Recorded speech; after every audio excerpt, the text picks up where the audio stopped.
Welcome, Aries. This is Regina from Pacific Tarot, getting ready to do your December general tarot reading. I have laid out the African tarot in the horoscope axis. Along the lines of that, I will clarify with a tarot of the divine and finish off with a couple of oracle cards. This reading will be extended, and I will link that in the description box below. I apologize the last round for the full moon in Gemini. I promised to do that for Aries and I forgot. So I promise now that I'm in the habit to actually upload and link the extended for you. I am going to also ask you to like, share, comment, and subscribe to my channel at the end of this reading. I know that many of you may not make it to the end, and it would be more appropriate for me to do it in the beginning, but I find it very difficult to stop the reading. So know that I appreciate the time that you spend with me and all the support that you give me.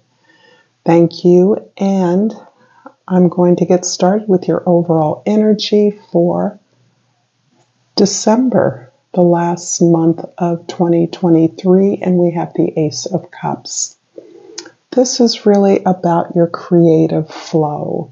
This is about the way that you're learning to give love, as well as the way that you're learning to receive it, that you are prioritizing your healing as an understanding that many of your the beliefs that you accepted to be the framework and the limitations of your existence have eroded, so that you are making way for a flow in your life that is no longer framed by the rules that you were conditioned with.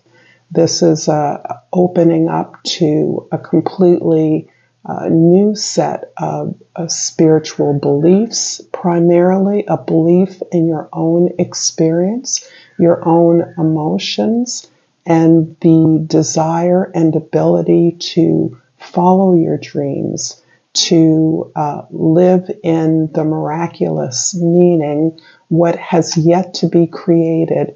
You now have a knowing, an intuition that this is what is connecting you with the people, the situations, and the resources that you need to be a part of the world that you are dreaming.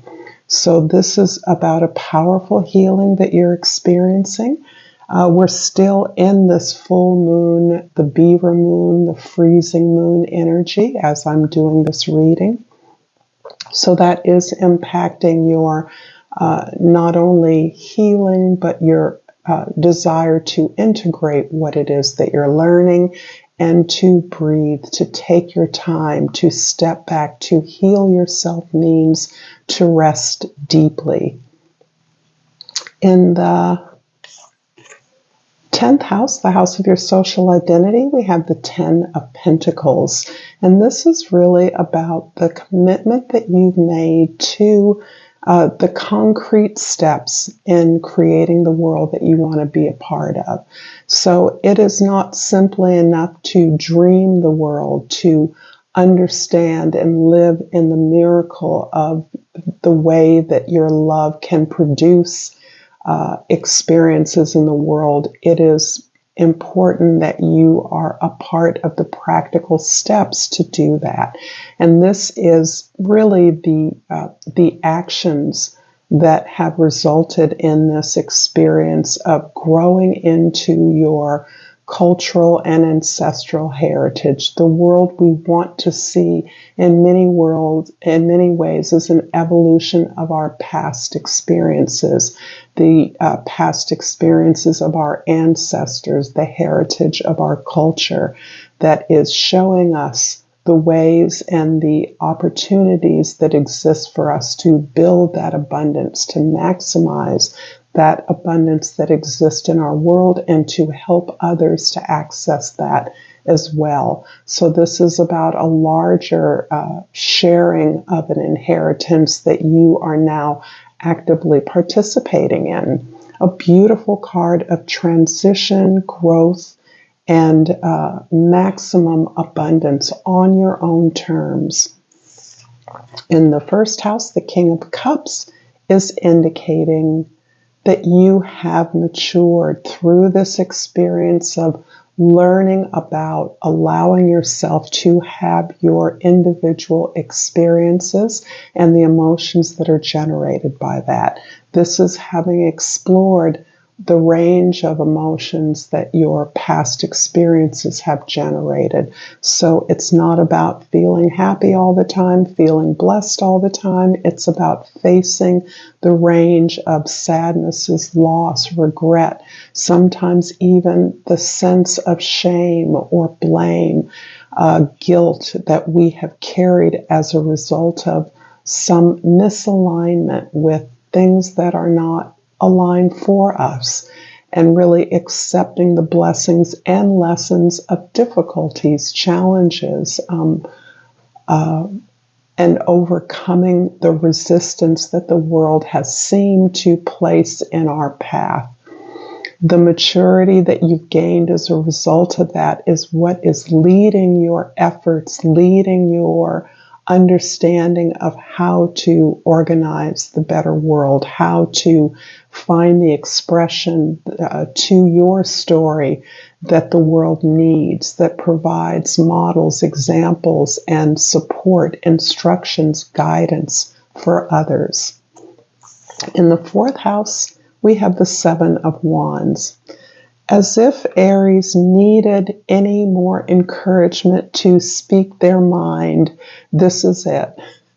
And what I'm getting right now is that for all of your outspoken ability to articulate your needs and desires in the world at large, you are learning to do so with wisdom, with strategy, in your own family setting, your domestic environment, or with your family of origin, those associates or environments of your formative years, where you are applying wisdom to the boundary setting that you're doing in all areas of your life.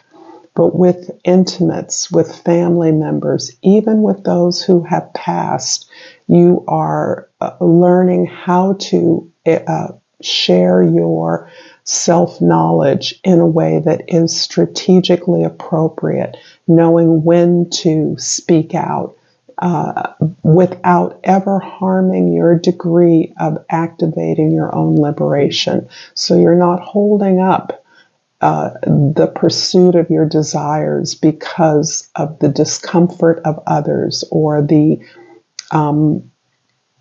inability of others to see you and accept you for who you are, but you are understanding that a confrontation or even an active defense is not necessary, in as much as you have outlined your areas of strength, expertise, desire, and you're simply clarifying the exact means of that success for you, the exact means of your destiny and your victory towards happiness and success. In the seventh house, the house of your significant relationships, the Four of Cups is feeling very much like an acceptance of a certain limitation in the ability of others to accept you for who you are. This definitely, again, feels like intimates. It feels like patterns from childhood or your family, patterns of behavior enacted as a result of your childhood or your conditioning, where you have, I'm sensing, long been independent, free, pursued what felt right for you, manifested your individual path, but always with a desire to be seen and heard by your family at large. And understanding the limitations to that, you are it perhaps even struggling to accept what that means, recognizing that it isn't a loss for you, but feeling the loss that others experience and not being able to see you for who you define yourself as. And so this card comes across less as a restlessness or disappointment as much as it is a sort of deep sadness that the love you have to offer is conditional or feels to be unable to be received by others, that there are conditions on the love that they will accept from you.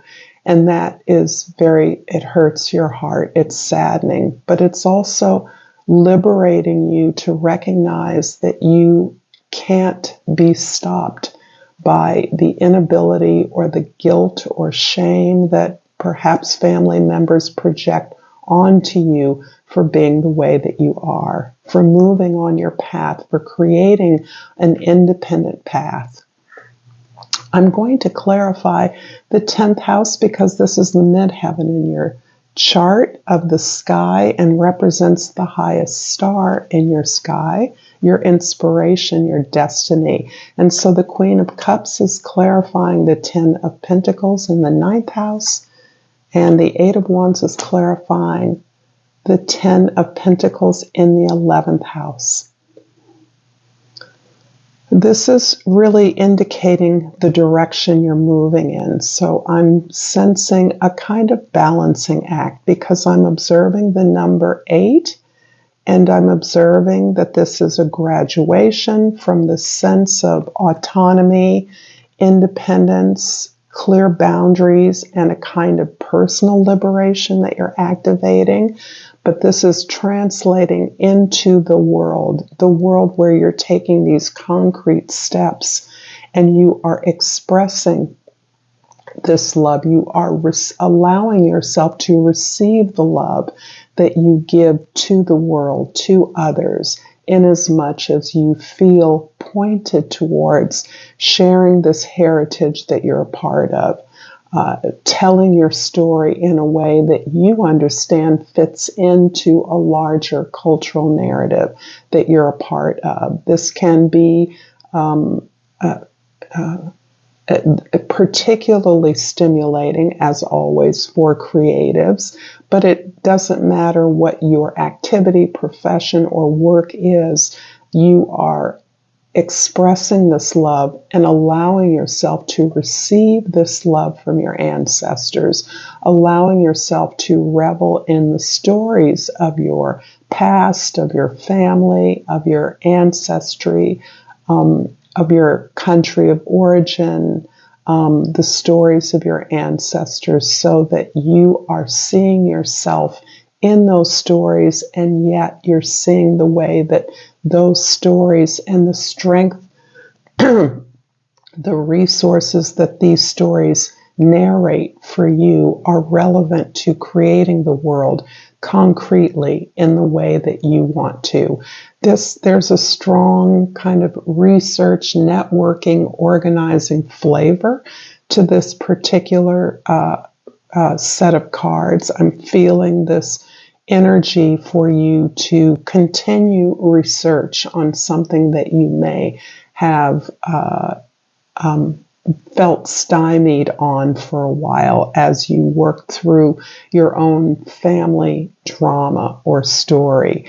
But now you're actually, again, pulling together the threads of that very same story in a way that's pointing you to other resources, other contacts, other networks. This can even literally be other relatives that you are finding greater connection with and actually pooling your resources so that you can build something together. I hope this has been helpful for you, and now I am formally asking you to like this video if it's resonating, share this with others who may enjoy it, and comment below, all as part of subscribing to my channel. as it really helps me to continue to build this channel and to do something I really love. And I pulled the Komodo dragon. And the flower that is associated with this card is the oak.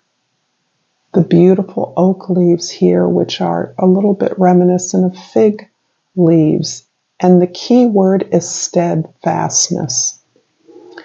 It's time to make an important decision. Trust your instinct and don't waste time doubting yourself.